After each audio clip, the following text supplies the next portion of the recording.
प्यारे साथियों, जैसा कि आप लोगों का क्लास 9 से जुलाई मंथ का मासिक परीक्षा 2024 में होने जा रहा है, तो यह वीडियो आपके लिए काफी इंपॉर्टेंट होने वाला है।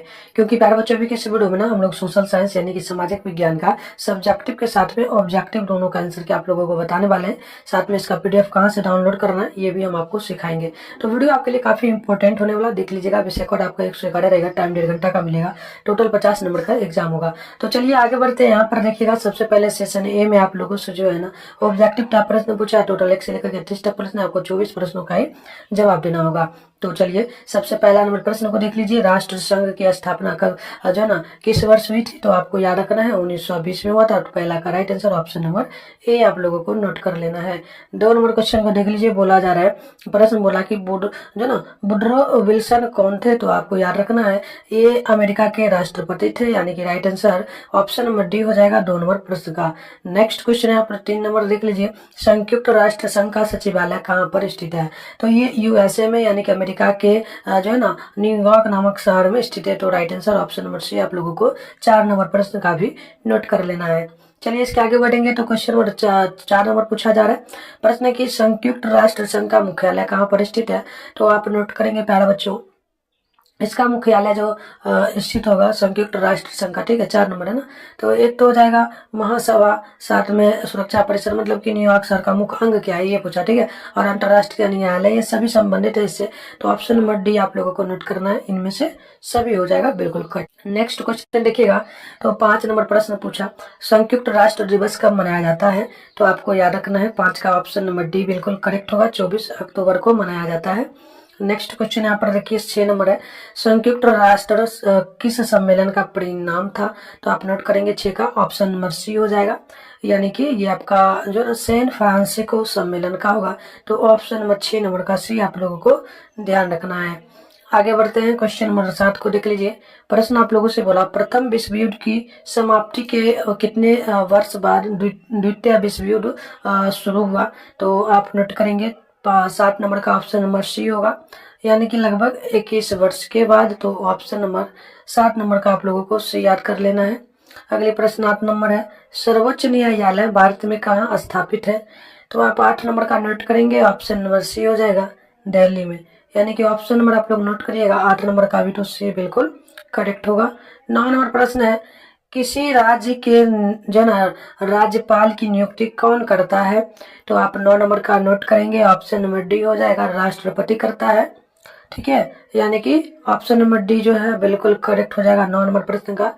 10 नंबर प्रश्न को देख लीजिए। निम्न में से क्या मौलिक अधिकार है? तो मौलिक अधिकार जो होगा आप 10 का नोट करेंगे। एक तो स्वतंत्रता का अधिकार, साथ में समानता का अधिकार, शिक्षा का अधिकार, ये सभी मौलिक अधिकार का अंश है। तो आप यहाँ पर नोट करेंगे इनमें से सभी, ऑप्शन नंबर डी बिल्कुल यहाँ पर करेक्ट हो जाएगा क्वेश्चन नंबर 10 का। चलिए नेक्स्ट क्वेश्चन की ओर बढ़ते हैं। प्रश्न देख लीजिए। प्रश्न है 11 नंबर, यंग इंडिया पत्रिका के प्रकाशन कौन थे? मतलब कि यंग इंडिया पत्रिका के प्रकाशन किनके द्वारा करवाया गया? आप 11 का नोट करेंगे, ऑप्शन होगा महात्मा गांधी के द्वारा। तो राइट आंसर 11 का आप लोग नोट करेंगे, ऑप्शन ए करेक्ट होगा। नेक्स्ट क्वेश्चन है 12 नंबर। प्रश्न की भारत में मतदाता सूची में नाम होने के लिए न्यूनतम आयु कितना होना चाहिए? तो 18 वर्ष होना चाहिए, लगभग ऑप्शन नंबर आपका ये यहाँ पर बिल्कुल करेक्ट हो जाएगा 12 नंबर प्रश्न का। 13 नंबर प्रश्न है कि वर्तमान में भारत में कुल कितने उच्च न्यायालय हैं? तो लगभग वर्तमान की बात बोली तो याद रखना है 25 उच्च न्यायालय हो जाएगा, यानी कि ऑप्शन नंबर बी जो है बिल्कुल यहाँ पर राइट होगा 13 नंबर क्वेश्चन का। 14 नंबर प्रश्न है, उपराष्ट्रपति के सदन का पदेन सभापति होता है? उपराष्ट्रपति, ठीक है।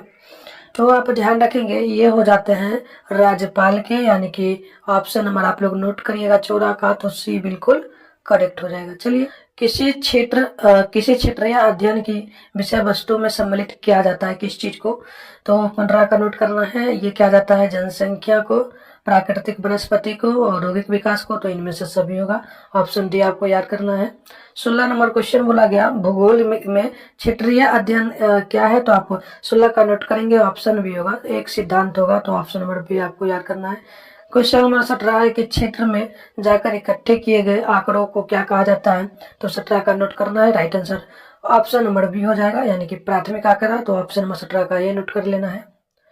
क्वेश्चन नंबर 18 है, क्षेत्रीय अध्ययन किस रूप में करना चाहिए? तो आपको ध्यान रखना है 18 का हो जाएगा आपका क्षेत्रीय अध्ययन किस रूप में करना चाहिए? अध्ययन से, सर्वव्यापक रूप से, उचित वातावरण से, क्षेत्र का सर्वेक्षण से।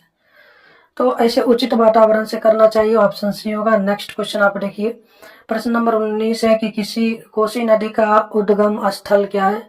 तो आप याद रखिएगा, राइट आंसर 19 का ऑप्शन नंबर ए होगा, गोसाई धाम, यानी कि ऑप्शन नंबर ए करेक्ट हो जाएगा। नेक्स्ट क्वेश्चन यहाँ पर 20 है कि भरतपुर पक्षी विहार कहाँ पर स्थित है? तो आप नोट करिएगा, ऑप्शन सी, यानी कि राजस्थान में ये स्थित है, तो ऑप्शन सी करेक्ट होगा। नेक्स्ट क्वेश्चन देख लीजिए, प्रश्न आप लोगों से 21 नंबर पूछा, नागार्जुन सागर परियोजना किस नदी पर बनी हुई है? तो आप 21 का नोट करेंगे, ऑप्शन बी हो जाएगा, कृष्णा नदी पर। ऑप्शन नंबर बिल्कुल यहाँ पर बी करेक्ट होगा। क्वेश्चन नंबर है 22 नंबर, सुनामी मीटर द्वारा क्या मापा जाता है? तो इसके द्वारा समुद्री लहर को मापा जाता है, भूकंप को, ठीक है, समुद्र में जो भूकंप आता है उस चीज को तो हम लोग कहेंगे। 22 का ऑप्शन ए हो जाएगा। क्वेश्चन नंबर 23 है कि निम्न में से कौन सामुदायिक स्थल है? तो आप लोगों को याद रखना है, 23 का ऑप्शन नंबर डी होगा। ये आपका एक तो विद्यालय, पंचायत भवन, मंदिर, ये सभी सरकारी स्थल है, तो ऑप्शन नंबर डी आपको याद रखना है। 24 नंबर क्वेश्चन देख लीजिएगा, निम्न में से किस आपदा की संभावना ग्रीष्म ऋतु में रहती है? तो आप नोट करेंगे, 24 का ऑप्शन नंबर बी होगा, सूखा में, तो ऑप्शन नंबर बी बिल्कुल करेक्ट होगा। नेक्स्ट क्वेश्चन देख लीजिएगा, 25 नंबर बोला कि निम्न में से कौन जो ना उत्पादन का निष्क्रिय साधन है? तो 25 का नोट करना है, ऑप्शन नंबर डी हो जाएगा, भूमि, यानी कि land, right answer option number बिल्कुल यहाँ पर डी हो जाएगा। चलिए नेक्स्ट क्वेश्चन देखिए, 26 है, निम्नलिखित में से कौन उत्पादन का साधन है? तो आपको 26 का याद रखना है, ऑप्शन सी होगा, पूंजी, यानी कि capital, right answer option C correct होगा। नेक्स्ट क्वेश्चन 27 नंबर है, मनरेगा के तहत न्यूनतम कितने दिनों का रोजगार देने की गारंटी है? तो लगभग 100 दिनों की, तो ऑप्शन नंबर बी आप लोगों को 27 नंबर का याद रखना है। 28 नंबर प्रश्न है कि बिहार के ग्रामीण क्षेत्रों में कौन सी बेरोजगारी पाई जाती है? तो आप याद रखिएगा, इसमें जो ना परछन्न बेरोजगारी पाई जाती है, तो ऑप्शन डी राइट है। नेक्स्ट क्वेश्चन की ओर बढ़ते हैं। 29 नंबर प्रश्न है कि निम्न में से किस महीने में खरीफ फसल काटी जाती है? तो आप 29 का नोट करेंगे, सी करेक्ट होगा, अक्टूबर में, तो अक्टूबर नवंबर में, यानी कि ऑप्शन सी करेक्ट होगा। नेक्स्ट क्वेश्चन आप देखेंगे तो 30 नंबर है, महाजन के ऋण की ब्याज दर बैंक की अपेक्षा कितनी कम होती है? अधिक, कम, ज्यादा, निम्न, मध्यम? तो ध्यान रखना है, बहुत अधिक होती है, यानी कि ऑप्शन नंबर डी जो है बिल्कुल यहाँ पर राइट होगा। चलिए आगे बढ़ते हैं प्यारे बच्चों। अब देखिए आपके सामने लघुतरा प्रश्न है खंड अ में, इसमें 1 से लेकर के 10 तक प्रश्न है, 5 प्रश्न बनाना है, 2 नंबर वाला प्रश्न है, यानी कि टोटल 10 नंबर के लिए ये आपका होगा। देखिए एक सब्जेक्ट में 2 क्वेश्चन आपको मिलता है, जैसे कि आप हिस्ट्री में देखेंगे तो एक क्वेश्चन पहला दिया कि संयुक्त राष्ट्र संघ की स्थापना क्यों हुई, अथवा करके यहाँ पर आप देखेंगे इसी में दिया जा रहा है अथवा करके कि सुरक्षा परिषद क्या है। तो किसी एक क्वेश्चन का उत्तर बनाना, मैं वैसे सभी सब्जेक्ट में पहला नंबर का उत्तर बताऊंगा, आप अपने अकॉर्डिंग देख लेना, ठीक है, हम उत्तर डाल देंगे, जाकर के डाउनलोड कर लेना वहां से। यहाँ पर देखिए पॉलिटिकल साइंस में जो है ना 2 क्वेश्चन है, पहला है कि लोकतंत्र से आप क्या समझते हैं, 8वां में है कि किन्हीं 4 मौलिक कर्तव्यों को लिखे। उसके बाद अर्थशास्त्र में देखेंगे तो इसमें प्रश्न है कि भारत में बेरोजगारी के कोई 4 प्रमुख कारण दीजिए। 8वां में दिया जा रहा है कि कृषक मजदूर किसे कहा जाता है। ज्योग्राफी में देखिएगा, भूगोल जैसे है, इसमें हो जाएगा कि पर्यावरण के लिए वन क्यों महत्वपूर्ण है, और 8वां में देखिएगा तो इसमें दिया जा रहा है कि मानव संसाधन के महत्व 4 प्रकाश डाले, ठीक है, तो ये इस प्रकार से। इसके आगे बढ़िएगा तो आपदा प्रबंधन में है, डिजास्टर मैनेजमेंट में आप देखेंगे तो 9 नंबर की प्राकृतिक आपदा के विभिन्न 4 प्रकारों की विवेचना कीजिए, और 8वां में वही दिया जा रहा है क्या कि सूखे की परिभाषा लिखिए। तो आप सभी में से एक एक क्वेश्चन बनाना, 5 प्रश्न बनाना है। अब है दीर्घोत्तरीय प्रश्न, ये 4 नंबर वाला प्रश्न है, 11 से 18 नंबर तक होगा, 4 प्रश्न बनाना है, हर प्रश्न के लिए 4 नंबर दिया जाता है। 16 नंबर के लिए ये आप लोगों का एग्जाम होगा, ठीक है, 16 नंबर के लिए है। चलिए इसमें भी आप लोगों को जो है ना सबसे पहले हिस्ट्री में भी 2 क्वेश्चन दिया जाएगा, ठीक है, ये हिस्ट्री का हो गया। ज्योग्राफी में भी आप देखेंगे, पॉलिटिकल साइंस में भी, तो इसमें भी आपको 2 क्वेश्चन दिया जा रहा है, ठीक है। उसके बाद अर्थशास्त्र यानी इकोनॉमी में देखेंगे तो इसमें भी आप लोगों को 2 क्वेश्चन दिया जा रहा है। तो मैं सारा क्वेश्चन पढ़ देता हूँ, मैं पैसे ऊपर वाला जो भी क्वेश्चन है सबका उत्तर देने वाला हूँ। पहला नंबर क्वेश्चन है कि भारत एक कृषि प्रधान देश है कैसे? 12 नंबर की जर्मनी में हिटलर के उदय का कारण क्या था। 13 नंबर की लोकतंत्र की सफलता के लिए कौन आवश्यक शर्तें हैं। और 8वां में है कि सूचना का अधिकार के मुख्य प्रावधान क्या है।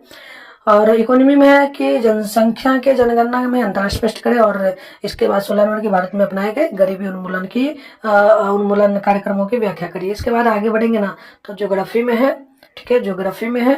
इसमें पहला नंबर क्वेश्चन है क्षेत्रीय अध्ययन की कार्यविधि का वर्णन करें। 8वां में है वायु प्रदूषण से होने वाले हानिकारक को लिखना है। तो इस प्रकार से मैंने सारे प्रश्नों का आंसर बता दिया। नेक्स्ट पेपर के लिए आप लोग चैनल को सब्सक्राइब करके रखिए, वीडियो को लाइक कर लीजिए, कमेंट बॉक्स में हमें बताइए आपको किस सब्जेक्ट का पेपर चाहिए। मिलते हैं नेक्स्ट वीडियो में।